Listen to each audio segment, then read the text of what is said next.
Hi, everyone. My name is Lucia Wang, and today what we're going to be talking about are the 7 common mistakes we make that we need to avoid when we're in the dating field. Um, but before we get started with that, I just want to take a brief moment and talk about the books I've written. The most latest book I've written is Fairy Tales Are for Frogs: The Reality of Happily Ever After. This book is mainly for those of you who are in long term relationships or if you're married. This is a good read because it will help you. If you're, this book mainly talks about finding happiness in when you're in when you're in that long term or marriage kind of relationship. So please check it out when you get a chance. The second book is called Kissing Frogs No More: The Secret of Finding Prince Charming. And just want to say again, this book is not just for women, it's for men also. So if you're a man and you're looking for your princess, this book is for you. I wrote this book when I was in the dating scene for 9 years prior to meeting my current husband. So there's a lot of lessons learned, and I through all those experiences, I've put together this book that will help those of you who are single, looking for your lifetime partner, and finding the right person for you. So if you're single, please check it out. And my third book is Suffering No More: How to Say No to Destructive Relationships and Yes to Happiness. I wrote this book a while back when I was when I went through my second marriage, when I was going through a divorce. This book is helpful for those of you who consider yourselves as Christians, and if you're struggling with the whole idea and concept of a divorce. Years ago, when I was going through divorce, I did have a lot of inner turmoil regarding filing for a divorce. And so this book will help you, for those of you who are struggling with trying to come to terms with your faith and then getting a divorce. So for us Christians, it is a big deal. And so if you are in that position where you're in turmoil and you're confused, I think this book will help you out. So feel free to check that one out if you would like. And my fourth book is Heart and Soul. This book is a collection of all my life-inspired stories, writings, and poems. And I started writing. Actually, the first time I ever started writing was in third grade. I knew then I like to write, but this book doesn't have my writings from third grade. So, but I just wanted to mention that that's when I had first had an interest in writing. But I didn't seriously write until I was, in my, I would say, my young adulthood. So in this book, there's a lot of packed wisdom and things I've gone through, and some stories that I wrote as well. It's just short stories, nothing long. But so this is just a more, I would say, an intimate portrait of who I am. So in my thoughts, my feelings, things I've gone through, in general, all the personal growth and spiritual growth that I've gone through. So if you're interested in learning more about me from a personal standpoint, this is a good book. And with that said, I realized in my last 2 videos I forgot to mention where to buy these. So I want to take the minute, just a quick minute. On my YouTube channel, in the link section of my profile, you will find the list of these books, and there'll be links to there'll be a link to Amazon and to Lulu.com. Those are the two places where you can purchase these books. So again, they're available at Amazon.com or Lulu.com. And you can find those links on my YouTube channel in the profile section of my channel. Okay, and with that said, we're ready to dive right into today's topic: the 7 common mistakes to avoid when you're dating. I want to say that these are things that I've also personally gone through, experienced, and as we all know, hindsight is 2020. It's always easy to see things clearly when you come out of a challenging relationship, or if it's dysfunctional or toxic. So these are things I wouldn't say they're all things that you have to avoid, but I would say they're the most common things that you need to look out for when you're dating somebody. Especially, you need to pay attention to some of these things, because it's easy to get lost in the moment and lost in the whole uh, feeling of love in the relationship. So, this by keeping these 7 common mistakes that we all make in mind, it will help you. It will help prevent further issues and problems down the road when you do decide to form a committed relationship and get married afterwards. Okay, with that said, the first one is you excuse questionable behaviors. He's just having a bad day. You hear people say this all the time. Oh, maybe he just had a bad day, or he shows road rage. Right? I know that a lot of men, they are very aggressive drivers, and you may be driving somewhere, and all of a sudden you see he's kind of acting. He's getting angry, being irrational, and he's driving like a madman. He's cutting people off in traffic, throwing up his middle finger or cursing or whatever. But you notice there's road rage, and then there's another thing that could happen. He may yell at you in front of people or in front of his family or his friends. He may put you down in front of people or in public. Um, so these are things that do happen, unfortunately, and these are not the only examples. Obviously, there's other examples that come up that you would consider a questionable kind of behavior, right? So you need to pay attention to that and don't excuse it. I think it's very common, us women and men, when we're in that dating phase where we're just it's a new relationship, we're just getting to know them. We Some of these things start happening when their true personality comes out, and we want to not believe that's who they are. And because we always at that stage we kind of feel they can not do any wrong in our eyes. We are infatuated, so there's a little bit of a blinder there, right? And I call it the rose-colored glasses, where everything looks rosy, and you don't notice these kind of things. But trust me, if they're exhibiting some of these questionable type of behaviors, you need to pay attention and not just sweep it under the carpet and pretend it's not there. Okay, the second thing is you're not being true to yourself. You're trying too hard, uh, and that happens a lot. And it could be simple things like as you get to know somebody, you may find out that they're a night owl. They like staying up all night. They don't go to bed till maybe 2 in the morning, right? And you're an early bird riser. You like to go to bed fairly early, around 9 or 10 every night, and you wake up at 5 or 6 in the morning. These are two incompatible lifestyles. Not saying you can't work them out. I know there are probably some couples out there that can accept that part of each other, and they're fine. They're able to live together. They can live together harmoniously, and they accept that they both have different lifestyles and they or sleeping time styles, and they're able to work through that, and that works for them, and that's fine. But if it doesn't work for you, and you know for a fact that you cannot, I don't know. For everyone is different, right? Some people can accept that, some people can't. But again, it's something you need to think about when these things pop up and you start learning about each other. You need to decide whether this is something that you can live with. And again, these are I, common mistakes and red flags that do come up, and you need to look at it and think about it and be true to yourself. Um, so that's the second point, is to be true to yourself and not try so hard. And trying too hard means trying to change yourself to fit with that person. You may decide, if that person is a night owl, you may decide that you're going to stay up late with him for a few nights, or you may do that the whole time while you're in that love phase, that romantic phase, just to see how you feel. And if it's not a big deal to you and you think you can adjust, then that's fine. But again, if it's one of those things where if you know beyond a shadow of a doubt that you're not that way, then you have to be true to yourself. So that's number two.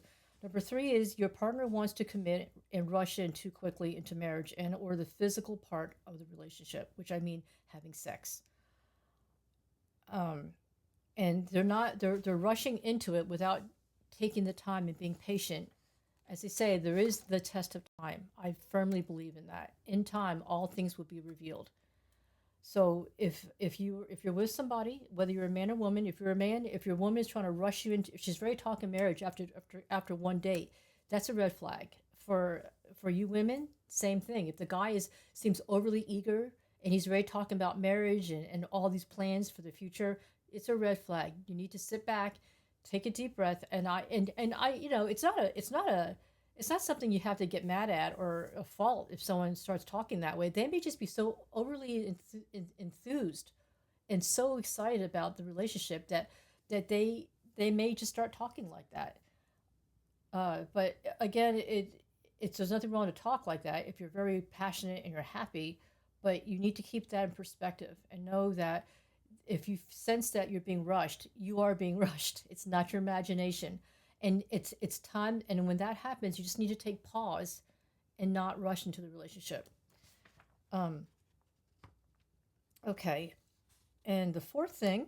So the third thing is just to is okay. The third thing, excuse me, is to just not rush in too quickly. If you sense you're doing that, it's a red flag.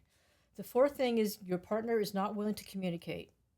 He shuts down or she shuts down or clams up. Or he communicates not respectfully. And what I mean by that is temper tantrums, name calling, insulting, uh, and also if he does not compromise. There's no middle ground in any kind of disagreement or discussion. It seems like it's always his way or the highway. So this is another huge thing that we need to watch out for and be careful that we don't make this mistake.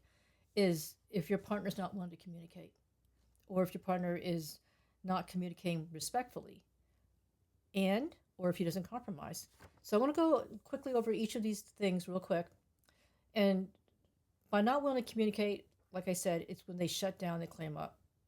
Now, I think it's this could happen if somebody is not comfortable with confrontation or even comfortable disagreeing with other people.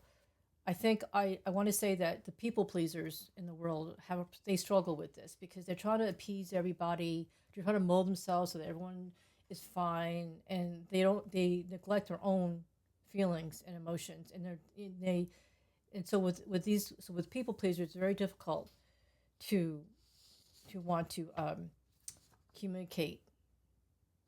Um, so some of us can just shut down and just not say anything because we feel uncomfortable. And so this is the time that you need to that you or the other person, if the other person is shutting down, that's not healthy because communication is very very important. And then the other thing was communicating respectfully. This is a big one. Um, I don't think in our prior early years of schooling we were taught. None of us were taught how to communicate in a productive manner or in a healthy manner.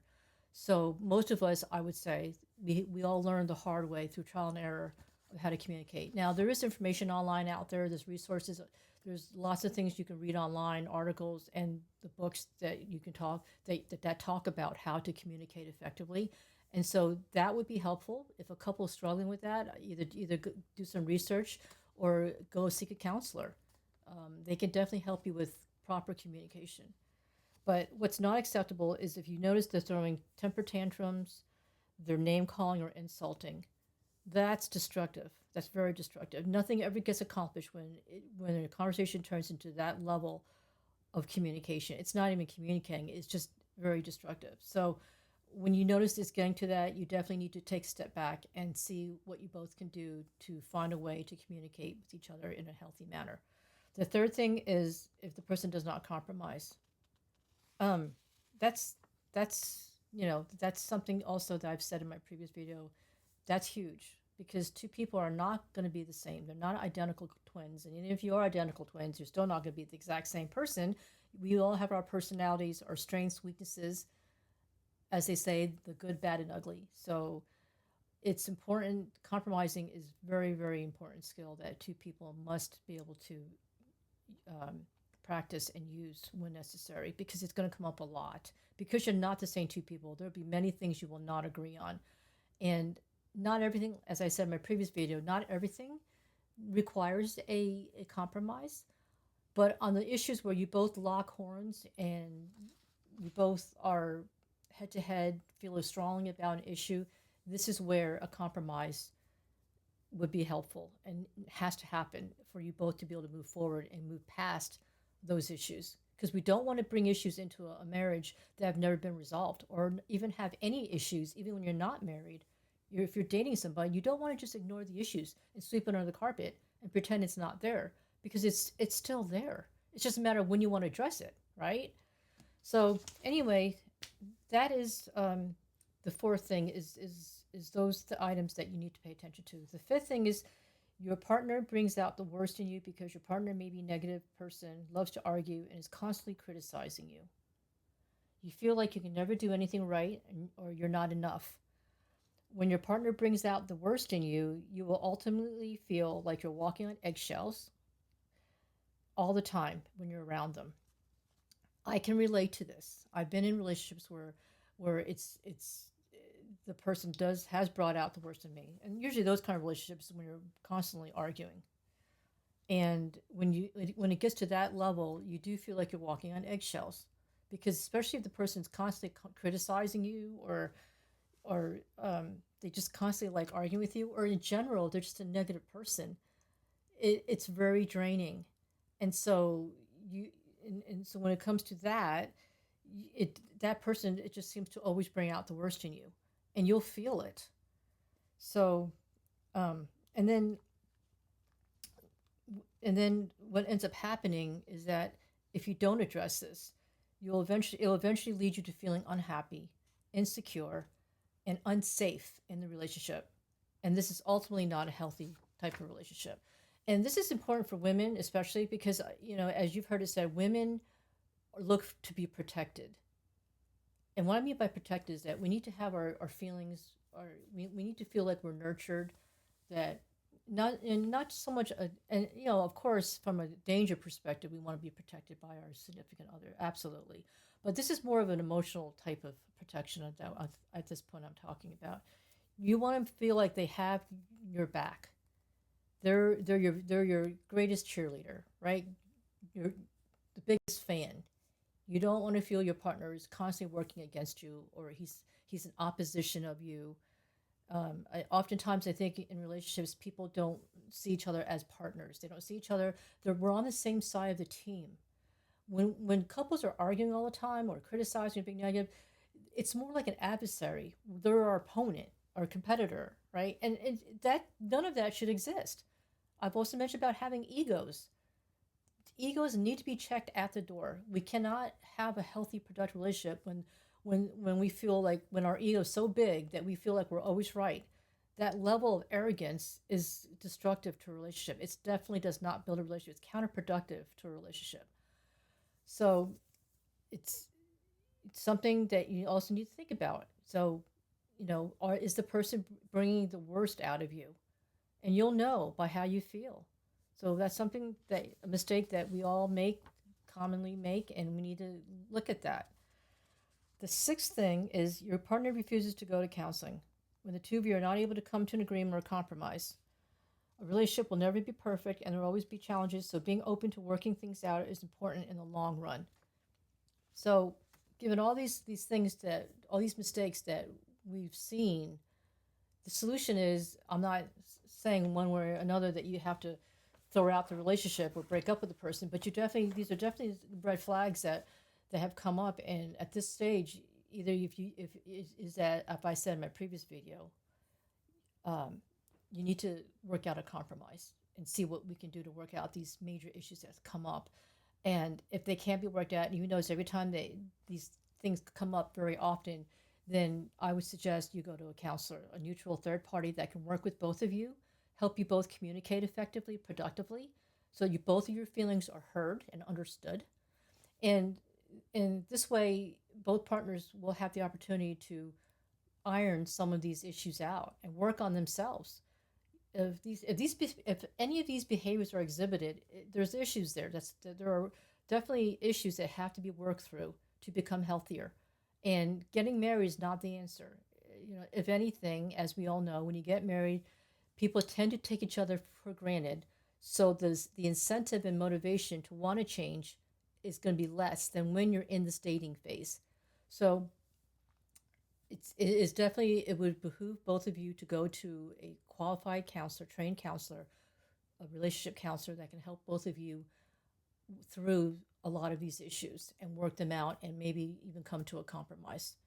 So if something is a mistake, don't think for a second. If your significant other is not interested in going to counseling, they know it all. They don't want to go to counseling, right? They think they know it all. Or if you don't want to go to counseling, that's going to be an issue later down the road, because everyone is not perfect, and it's important to be able to have an open mind to change, to improve yourself, because as we get older, we're all going to change. We never stay the same person as we are. If you think back in your own life, I look back in my own life, I'm not the same person I was in my 20s. I'm not the same person I was in my 30s. As you get older, you look back, you're not the same person. Everyone's constantly changing and evolving. So change is inevitable. And so how you when you get to those crossroads of change, you need to be able to work through those changes. And so it's important that both parties are in the mindset of being open to learning and growing and changing and dealing with change to grow with each other for the long run. It would be silly to just break up with someone or divorce just because someone's changed or they've matured or whatever, right? So that's why I'm saying this thing about being open to change and improving yourself and working on the relationship is very important. And the last but not least, don't ignore your gut feelings. Especially we women, we need to follow and rely on our instincts. We have what people call a women's intuition. We are naturally wired for relationships and sociability. So we have a keen intuition to feel when something is off. So trust your gut feelings. Don't ignore your emotions. You don't need to validate your feelings through family and friends. Honor your feelings. So I think as women, we understand this part of it. And I'm not saying men don't have gut feelings. I think we all have gut feelings. But normally when we talk about this, we say women's intuition. And that's what this is about. Us women have this special, I want to say, radar of relationships because we were wired that way growing up, right? Women are the ones, back in the old days, men were the hunters, right? Women stayed home. They prepared the food. They would socialize with their family. And back then there was extended families that lived with each other. So they were constantly in a group of people, family, and they interacted with neighbors and friends, and so they naturally have the ability to connect and to socialize amongst themselves. So we also, and because of that, we have that natural instinct, or the way they say, the women's intuition, and our gut feelings. So oftentimes when you're in a relationship and you're dating, if you sense something not right in your gut, pay attention to that. Again, it's easy to just brush it off, excuse it, and think, well, maybe that's just my imagination, or maybe it's not that bad. So he cut these people off in traffic, right? Whatever. These things, it's easy for us to ignore our gut feelings. We all have gut feelings. Pay attention to that. It's usually a sign. It's a red flag when we have those gut feelings. And I don't know how many times I've heard it said. So many people, they just ignore their, and that happens after they go through a divorce or while they're going through divorce, right? A lawyer will say to them, well, was it always this way? Or your counselor may ask you, or when you're in counseling, you may realize, well, yeah, I kind of knew this from day one. Well, yeah, I sensed it, but I didn't think it was a big deal. Or yeah, I should have known better because he or she was acting this way while we were dating. You don't want to wait, folks. You don't want to wait till when you're in the process of a divorce to have these kind of regrets, because we all know divorce is very painful. So, especially for you people who are single, who have never been through a divorce yet, or hopefully never, I should say. Excuse me, I don't mean to say that other sentence, but hopefully you never have to go through that. But if you're single, you've never been married yet, it's definitely worth keeping these things in mind. These 7 mistakes are common mistakes that we need to avoid when we're in the dating field. So I just want to say that. And that's about it. I think, yeah, that's it. I hope this video was helpful. Do you resonate with anything I've said? Feel free to put your comments, or you have any questions below in the comments section. I will definitely respond to all of your comments when I have time. And if you do like this video, please click like and click share and hit the subscribe button if you want to know when my next video is going to be happening. So until then, thank you for watching, and I'll see you again soon. Thank you.